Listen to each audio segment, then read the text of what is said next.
자, 우리는 복 받기를 좋아할까요? 아니면은 저주 받기를 원할까요? 여러분 복 받으시기 원합니까? 저주 받기 원합니까? 당연히 복 받기 원하지요. 자, 그러면은 반대로 한번 물어볼게요. 하나님은 올바른 사람을 원하실까요? 불의한 사람을 원하실까요? 올바른 사람이죠. 그러면 하나님은 누구에게 복을 주실까요? 올바른 사람에게 복을 주실까요? 불의한 사람에게 복을 주실까요? 네, 우리가 너무 답은 쉽습니다. 자, 복과 저주가 있는데 하나님은 도대체 누구에게 이걸 주실까요? 자, 이거를 하나님 주시는데 올바른 사람, 불의한 사람 맞나요? 자, 하나님이 불의한 사람도 사랑하시나요? 안 사랑하시나요? 사랑하시죠. 하나님은 불의한 사람도 사랑하십니다. 하나님이 저가 불의하다고 죄인이라고 그를 사랑하지 않지는 않아요. 당연히 사랑하시죠. 왜냐하면 우리가 불의할 때도 하나님 우리를 사랑하셨어요. 불의할 때도 우리를 사랑하셨어요. 그렇지만 우리가 계속 불의한 상태로 있는 것을 하나님이 기뻐하시거나 우리가 불의한 행위를 하는 걸 보고 하나님이 복을 주시지는 않습니다. 이 말 이해되죠? 하나님 우리를 사랑하시지만 우리가 불의한 상태에 있었을 때 우리의 복은 뭐냐면 하나님 우리를 때리고 우리를 혼내 징계를 하시더라도 돌아오게 하는 것이 하나님의 사랑인 거예요. 우리가 불의를 계속 행하고 죄를 범하는데도 하나님이 잘한다 하고 막 계속 건강하게 하고 막 채워주고 뭐 평안하게 해주고 이러질 않으신다고요. 오히려 불안하게 만들고 자꾸 문제가 생기게 만들고 그래서 하나님 앞에 돌아오게 하는 거죠. 하나님 분명히 우리를 사랑하십니다. 그러나 하나님이 기뻐하는 자는 누구예요? 의로운 자예요? 불의한 자예요? 당연히 의로운 자죠. 하나님은 올바른 자, 정의로운 자, 공의로운 자를 기뻐하십니다. 그래서 하나님은 신자들이 바르게 행하기를 원하세요. 그리고 우리가 바르게 행하면 복을 주십니다. 믿으십니까? 예. 여러분 아멘 하셨으니까 말씀드리면 세상 사람들은 우리가 바르게 살 때 잘한다 그럴까요? 바보라 그럴까요? 세상 사람 우리가 바르게 살 때 잘한다 그럴까요? 바보라 그럴까요? 세상 사람들은 불의를 행해서라도 부하게 되고 싶어 합니다. 그리고 그렇게 하지 않는 사람들을 바보라고 그래요. 여러분이 지나가다가 길 떨어졌어요. 100불짜리를 캐시로 떨어진 걸 봤어요. 이거를 줍는 게 지혜로울까요? 줍지 않는 게 지혜로울까요?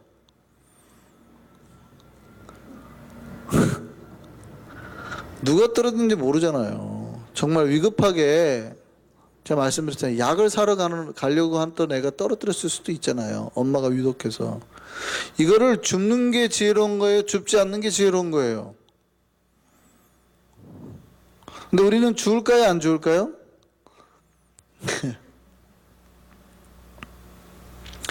세상 사람들은 바보라 그러거든요. 안 줄 거 가면 저 바보지 저 바보 왜 그걸 안 줘? 세상 사람들은 바보라 그러거든요. 야 그걸 왜 안 줘? 체크도 아니고 캐시인데.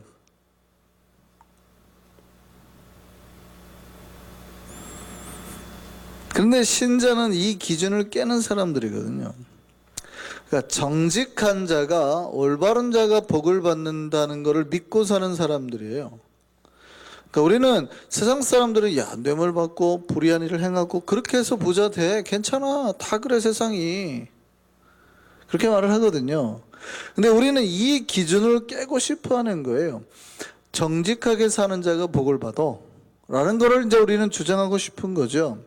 그런데 그렇게 아니하실지라도 우리가 정직하다가 가난해지더라도 그걸 선택하는 사람이라는 얘기입니다. 노노라는 책이 있어요. 공자가 죽은 다음에 그의 제자들이 그 스승의 말씀과 행적을 더듬고 자신의 이야기를 이제 첨가해서 만든 책이죠. 그 노노의 그 태백편에 이런 말이 있습니다. 정의가 행해지는 나라에 살면서 가난한 거는 부끄러운 거다. 그런데 불의가 통하는 나라에서 부자라든지 지위가 높다든지 하는 것은 더욱 부끄러운 일이다. 그 말 이해되셨습니까? 정의로운 나라에 살면서 가난한 거는 부끄러운 일이래요. 근데 불의가 판치는 나라에 살면서 부자로 살거나 지위가 높아지는 거는 더 부끄러운 일이다. 그러는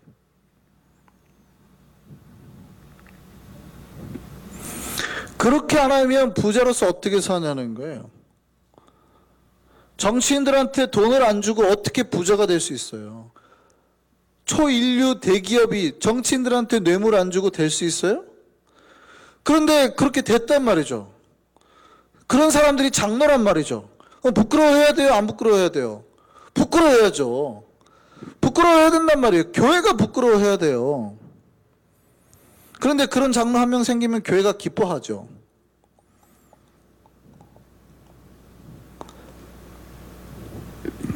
그 장로가 잡혔는데 그 교회 안에 장로가 숨는 비밀 방이 있었대잖아요. 아세요?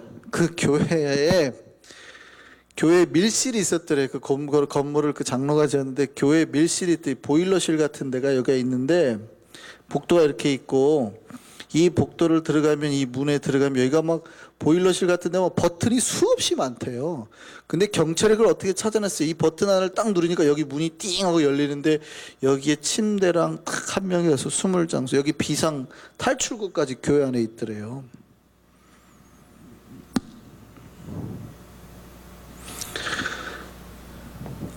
몇백억을 자기가 군수 팔아가지고 돈을 들였는데 그걸 교회 헌금한 거라고 내고,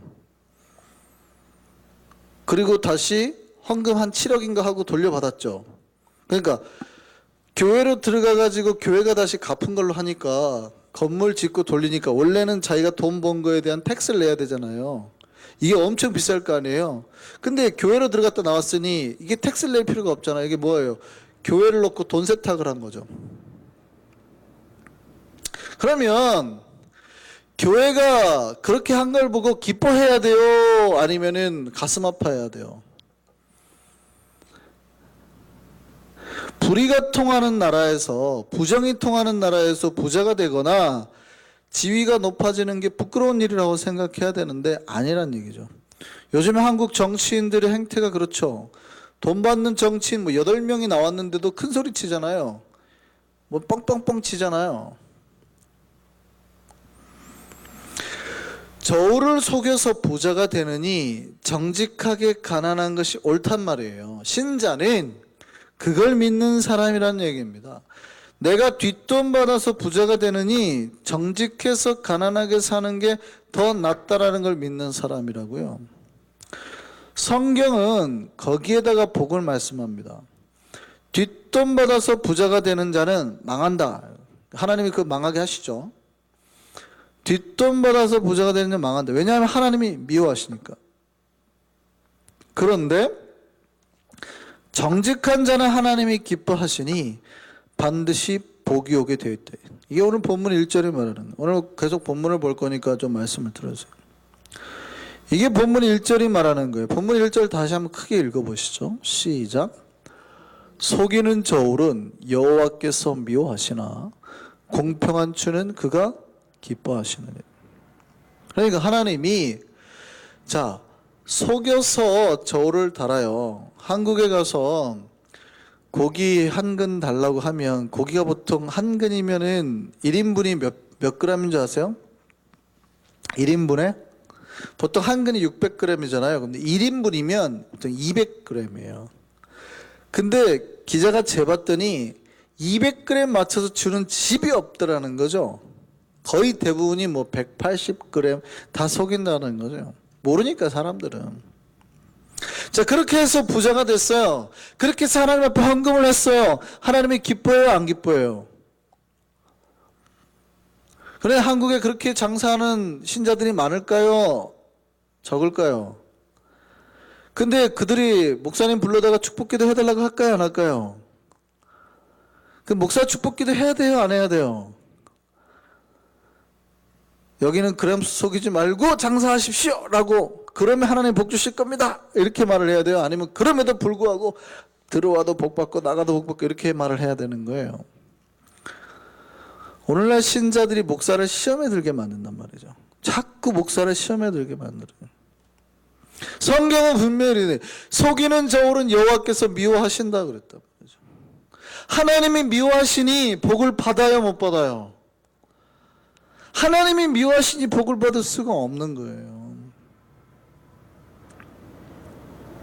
하나님은 바르게 살려고 하는 자, 정직한 자를 기뻐하십니다. 정직한 자가, 그러니까 우리가 신자들이 정직하게 살려고 하면, 성실하게 살려고 하면 그의 미래는 반드시 잘 되게 돼 있어요. 정직한 자가 성실하게 살면요, 그의 앞길이, 신자가 바르게 살려고 하면 그의 앞길이 열린다고. 이 성경에 말하는 거예요. 오늘 본문 3절을 한번 보시죠. 3절 한번 읽겠습니다. 시작. 정직한 자의 성실은 자기를 인도하거니와 사악한 자의 패역은 자기를 망하게 하느니라. 이 본문이 좀 어려우니까 제가 공동 번역을 한번 읽어드릴게요. 정직한 사람은 바르게 살아 앞길이 열리지만, 이 말이에요. 정직한 사람은 바르게 살아 앞길이 열리지만 사기꾼은 속임수를 쓰다가 직궤에 넘어진다. 이 공동 번역입니다. 하나님은 정직한 사람이 바르게 살 때에 그 앞길을 열어주는 거예요. 근데 자꾸 사기를 쳐요. 속임수를 쓰면 결국 그 사김수와 그 사기와 속임수로 자기 꾀에 스스로가 넘어지게 되는 거예요. 그러니까 정직한 자가 행하는 성실이나 정직한 자가 행하는 옳은 행실은 그를 자꾸 건지는 길로 인도하는 거예요. 자꾸 생명의 길로 인도하는 거예요. 바른 길로 인도하는 거예요. 근데 자꾸 사기를 치면 칠수록 자꾸 자기 발을 어디로요? 수렁으로, 늪으로 자꾸 가게 만드는 거예요. 오늘 본문 6절도 그거에 대한 말입니다. 6절 한번 읽어보시죠. 정직한 자의 공의는 자기를 건지려니와 사악한 자는 자기 악에 잡히리라. 이 본문 제가 표준 세번역으로 한번 읽어드릴게요. 앞에 부분이 이렇게 돼 있어요. 정직한 자의 옳은 행실은 그를 구원하지만, 이렇게 돼 있습니다. 그러니까 그 정직한 자가 성실히 살고 정직한 자가 올바로 살면 하나님이 그 앞길 열어주신다는 거예요. 바르게 살려고 할 때마다 그 앞길을 열어주신다는 거예요. 그리고 구원의 길로 인도하신다는 거예요. 왜냐하면 하나님이 기뻐하시는 자니까. 그 당시에는 손해보는 것 같은데 그의 걸음걸음 미래는 점점 하나님이 인도하는 생명의 길로 가더라는 거예요. 근데 사기치는 사람은요, 그 순간에는 이득을 보는 것 같은데 점점 망하는 길로 가더라는 거죠. 그 신자는 뭘 믿는 거예요? 아하, 내가 정직하게 살았더니 하나님이 나를 기뻐하셔서 우리의 미래를, 우리 자녀의 미래를 복의 길로 인도하시는구나, 이거를 믿는다는 거예요. 그럼 한번 생각해 보죠. 자, 우리는 올바른 자인가요? 아니면 불의한 자인가요? 여러분 이제 투표를 하시죠. 여러분 올바른 사람입니까? 불의한 사람입니까? 어디에다 투표하실래요? 자, 여러분은 올바른 사람입니까? 불의한 사람입니까? 사실 이 말처럼 좀 애매한 말도 없는데요. 보통 우리가 올바른 자를 의인이라 그러는데, 의인이라는 말은 이제 믿음과 관계되어 있는 말이잖아요. 그러니까 믿음이라고 해버리면 뭐냐면, 내가 비록 죄가 있어도 하나님은 나를 의인이라고 하시는데 자꾸 이렇게 가거든요. 아, 내가 죄인이, 우리가 다 죄인이지, 그래도 하나님 우리 의롭다 하시지, 자꾸 이렇게 말을 하거든요. 근데 구약에서 말하는, 여기서 말하는 의인은 그런 믿음으로 말하면 의인을 말하는 게 아니라 우리의 삶이 과연 하나님이 기뻐하시는 삶, 쉽게 말하면 뭐 아까 추를 속이지 않는 것, 저울을 속이지 않는 자의 삶, 정직한 자의 삶을 살고 있는가? 그걸 물어보는 거죠. 그건 우리 삶이 의로운가 질문하고 있는 겁니다. 우리는 의인인가요, 아닌가요? 여러분 올바른 자입니까? 불의한 자입니까? 여러분이 예수를 믿냐 안 믿냐 물어보는 게 아닙니다. 우리의 삶이 어떠냐는 걸 물어보는 거예요. 오늘 본문에 보면 우리가 의인인지 아닌지 구별해내는 증거가 몇 개 나와요. 놀랍게도 우리가 의인인지 아닌지는 네가 성전에 앉아있느냐 뭐 이런 걸로 판별이 되는 게 아니라 우리 주변 사람을 통해서 살펴볼 수 있대요. 그러니까 사람들이 증거라는 거죠. 오늘 본문 10절입니다. 10절 한번 같이 읽어보시죠. 시작. 의인이 형통하면 성읍이 즐거워하고 악인이 패망하면 기뻐 외치느니라. 그러니까 한번 잘 생각해 보세요. 우리가 잘 됐대, 우리가 잘 됐더니 사람들이 즐거워해요. 그러면 우리가 의인일 확률이 높아요. 물론 우리가 잘 될 때 사람들이 싫어할 수도 있죠. 그 얘기는 우리는 의인이고 그들이 불의할 수도 있어요. 불의한 자는 의인의 형통을 싫어하니까. 김창김 목사님 뉴욕을 왔는데 좋아할 수도 있죠. 같은 동기들이. 근데 싫어하면 김창김 목사님 문제가 있는 게 아니고 그거를 시기하는 무리가 문제가 있는 거니까. 그죠? 그러니까 그거는 다를 수 있지만 내가 무언가가 잘 될 때 사람들이 야, 잘 됐다 박수 쳐주면 내가 그동안 잘 살았다는 얘기예요. 의인일 확률이 높아요. 그런데 사실은 그것만 가지고도 우리가 잘 살았는지 못 살았는지 구별하기 어렵습니다. 왜냐하면 내가 권력과 힘을 가지고 있으면 내 앞에서 잘 보이려고 하니까 내가 형통할 때는 뭐 잘 됐다 뭐 이렇게 할 거거든요. 그냥 더 정확한 거는요, 내가 망했을 때입니다. 내가 망했는데 사람들이 기뻐하잖아요. 잘 망했다, 에라이 잘 됐다, 저놈의 집안 내가 콱 망할 줄 알았다 라고 하면 그런 나는 악인일 확률이 높은 거예요. 내가 좋을 때는 사람들이 티를 안 내다가 갑자기 탁 망했어요. 사업이 탁 망해. 그때 사람들이 에이 잘 됐네. 근데 에이 잘 됐네가 한두 명이 말하는 게 아니라 평상시에 악을 품었던 한두 명이 말하는 게 아니라 공동체 전체가 에이 속 시원하다 이러면 누가 문제가 있는 거예요? 그 사람이 문제가 있다는 거예요. 그러니까 오늘 본문이 그거예요. 의인이 형통하니까 성읍이 즐거워하는데 악인이 망하니까 기뻐하더라는 거죠. 잘된, 아이고 역시 하나님 살아계시네.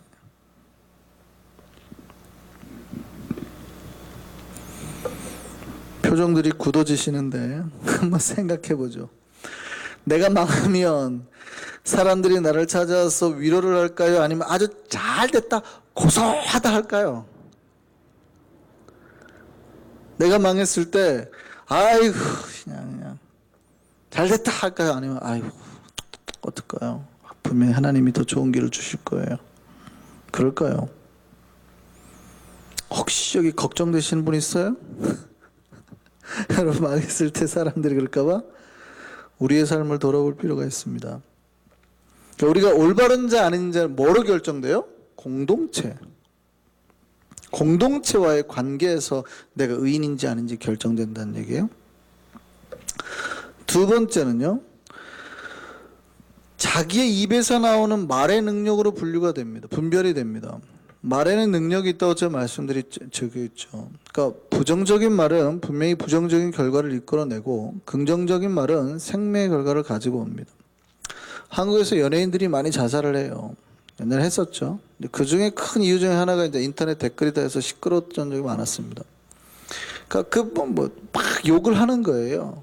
심지어는 뭐 죽어라 이런 말까지 하니까 그 정도가 심각한 경우가 많아요. 그러니까 그걸 읽고 자살까지 생각하게 만드는 거죠. 그러니까 말이 능력이 있어서 사람을 죽음으로 이끌 수도 있다는 거예요. 정반대죠. 위로와 격려, 축복의 말은 자살하려고 하는 사람까지도 살리기도 해요. 내가 뭐하러 이렇게 만드는 거죠. 우리가 의인인지 아닌지는 자기 입에서 무엇이 나오는지로 살펴볼 수도 있습니다. 오늘 본문 9절 볼까요? 9절 같이 읽습니다. 시작. 악인은 입으로 그 이웃을 망하게 하여도 의인은 그의 지식으로 말미암아 구원을 얻느니라. 제가 공동번역으로 다시 한번 말씀을 드릴게요. 악인을 이제 거기는 하나님을 저버린 사람이라고 되어 있어요. 그 악인은 혀로 이웃을 죽이지만 착한 사람은 기도로 이웃을 살린다. 이렇게 번역을 했습니다. 의인은 뭐 하는 거예요? 올바른 사람은 기도로 이웃을 살리는 사람이에요. 악한 사람은요, 그 입을 열어서 혀로 이웃을 죽이는 죄. 악인이 자꾸 말을 하면 이웃이 망해요. 그러니까 악한 사람이 자꾸 말을 열면 이웃이 망해요. 그러니까 내 말을 들었는데 자꾸 저 집안이 망하면 그 문제는 내 입에 뭔가 문제가 있다는 뜻이에요. 그렇잖아요. 왜냐하면 악인은 자꾸 무슨 말을 해요? 이웃을 죽이는 말, 저주하는 말, 비난하는 말을 하니까. 근데 의인은 어떻게 해요? 자꾸 입을 열어서 기도한다는 거예요. 근데 그 기도가 그 이웃을 살려내는 거예요. 자, 우리는 이웃이 힘들 때 그 입을 열어서 다시는 그가 못 일어나게 할까요? 아니면 그 기도로 이웃을 살릴까요? 그러니까 공동체 안에 올바른 자가 많아야 될까요? 불의한 자가 많아야 될까요? 공동체가 잘 되고 못 되고의 결정은 그 공동체 안에 올바른 사람이 맞냐 불의한 사람이 맞냐로 결정이 돼요. 왜냐하면 올바른 사람은 항상 기도를 하니까, 좋은 말을 하니까 그게 공동체를 살려내는데, 불의한 사람은 자꾸 비판하고 비난하고 나쁜 말을 하거든요. 네가 그래서 잘 될 것 같냐? 에라이 칵 망해버려라. 니네 집안이 망하고 뭐가 망하고 들어와도 망하고 나가도 망하고 뭐 자꾸 이러니까 공동체 안에 이런 사람이 많으면 문제가 되는 거예요.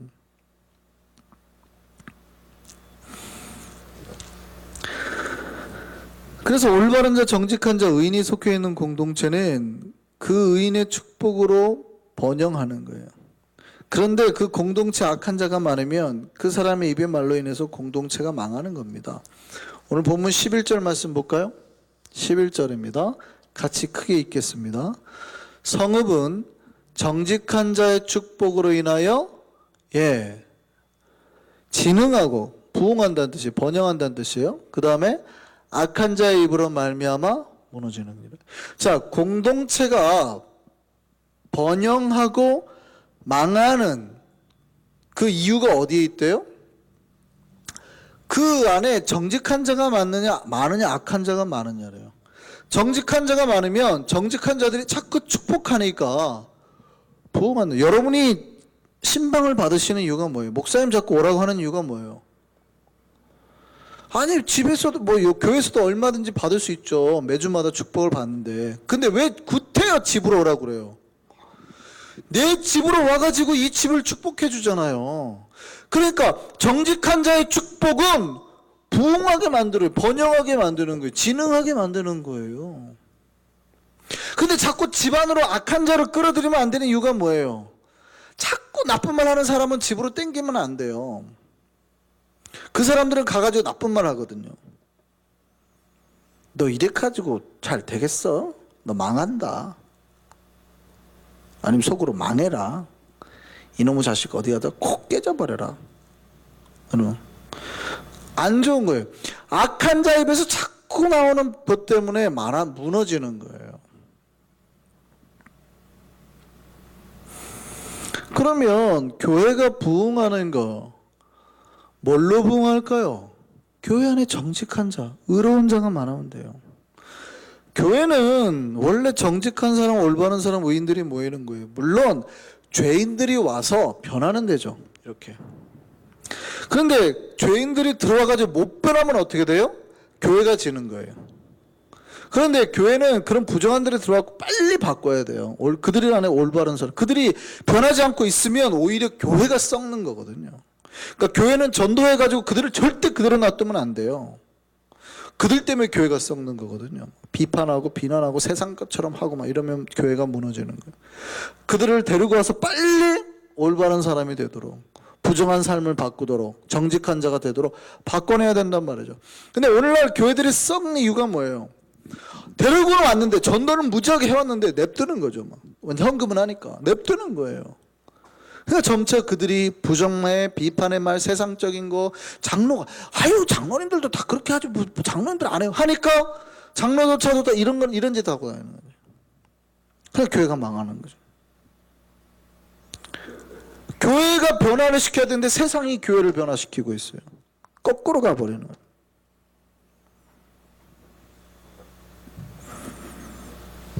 교회는 이 올바른 사람들로 가득 찬 공동체가 돼요. 그러니 그들이 입을 열 때마다 축복을 할 때마다 그 공동체가 흥할 수밖에 없는 거예요. 뭐라고요? 성읍은 정직한 자의 축복을 인하여 진흥한다. 번영한다는 얘기예요. 제가 표준세 번역으로 다시 한번 읽어드릴게요. 정직한 사람이 축복하면 마을이 흥하고 악한 사람이 입을 열면 마을이 망한다. 이렇게 돼 있어요. 뭐라고요? 정직한 사람이 축복하면 마을이 흥하고 악한 사람이 입을 열면 마을이 망한다. 공동체는 원래 교회 공동체는 흥할 수밖에 없어요. 왜냐하면 다 올바른 사람, 정직한 사람들이 있으니까. 그런데 교회 공동체가 망하는 이유가 뭐예요? 그 안에 변화되지 않으면 불의한 사람들이 막 악한 말들을 하니까 망할 수밖에 없는 거예요. 저는 우리 한성교회가 정말 올바른 사람, 정의로운 사람, 하나님의 말씀에 순종하려 사는 사람들로 가득 차는 공동체 되기를 바랍니다. 하나님은 정직한 자, 올바른 자를 기뻐하세요. 제가 이제 한 시를 하나 소개하려고 합니다. 이 시는 뭐 여러분 잘 아시는데 그래도 이 시간에 같이 한번 보시죠. 시 한번 볼까요? 자, 서시입니다. 윤동주의 서시. 우리 같이 한번 읽어보시죠. 낭독을 해보시죠. 죽는 날까지 하늘을 우러러 한 점 부끄럼이 없기를 잎새이는 바람에도 나는 괴로워했다. 별을 노래하는 마음으로 모든 죽어가는 것을 사랑해야지. 그리고 나한테 주어진 길을 걸어가야겠다. 오늘 밤에도 별이 바람에 스치운다.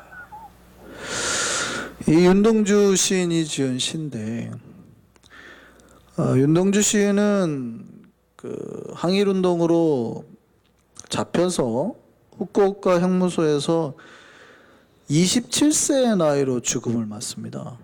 그러니까 저 시를 썼을 때가 20대라는 얘기예요. 정말 파릇파릇한 청년이, 그러니까 뭐 저 시를 썼을 때 거의 뭐 인규 정도의 나이에 쓴 시예요. 저 시가. 죽는 날까지 하늘으로 한 점 부끄러움이 없기를 뭐 이런 말을 20대 중반의 청년이 쓴 거예요. 이렇게 깊은 묵상의 구절이 나온다. 야, 죽는 날까지 한 점 부끄러움이 없기를. 그렇게 할 수 있는 힘이 어디서 나올까요? 신앙에서 나왔습니다. 윤동주 시인은 독실한 크리스찬이었거든요. 그렇다면 이 시의 내용이 이해가 되죠. 그렇다면 이 시의 내용이 이해가 돼요. 무슨 얘기입니까? 하늘이라는 말을 뭐 이제 한영원 씨의 그분이 스님이니까 뭐 님이라는 거를 우리가 대입하면 거기는 뭐 부처라는 말은 안 쓰잖아요. 아, 님이 같습니다. 사랑하는 나의 님이 같습니다. 근데 그 님을 우리는 배울 때 뭐 조국이라고도 하지만 신앙이니까 부처로 이해하거든요. 사랑하는 나의 님은 같습니다. 그러니까 님이라고 상징했던 말이 사실은 그의 신앙의 세계의 표현이니까, 그러면 하늘이라는 말을 크리스찬인 윤동주 시인이 쓴 하늘이라는 말을 뭘로 바꾸면 돼요? 하나님으로. 죽는 날까지 하나님을 보고 한 점 부끄러움이 없기를 나는 잎새이는 바람에도 괴로웠다. 이파리에 바람이 살짝 불면 이파리가 흔들리잖아요. 그러니까 내 마음이 흔들리고 죄의 바람이 살짝 들어서 내 마음이 흔들리는 것으로도 나는 괴로웠다. 내 마음이 이렇게 살짝 흔들리는 것만으로도 나는 괴로웠다는 거예요. 죽는 날까지 하나님 앞에서 한 점 부끄러움이 살기를 바라는데 대단한 시 아닙니까?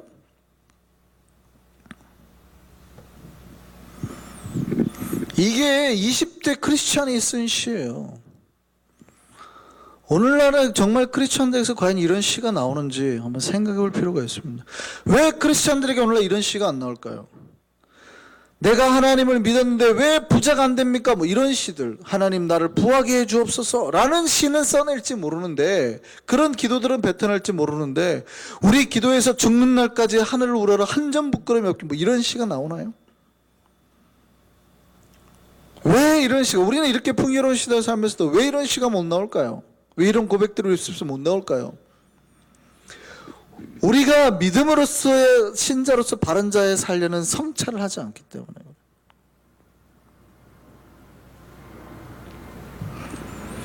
이 성찰에 있는 공동체에 있는 그 사람들이 가득 찬 공동체는 당연히 복을 받는다.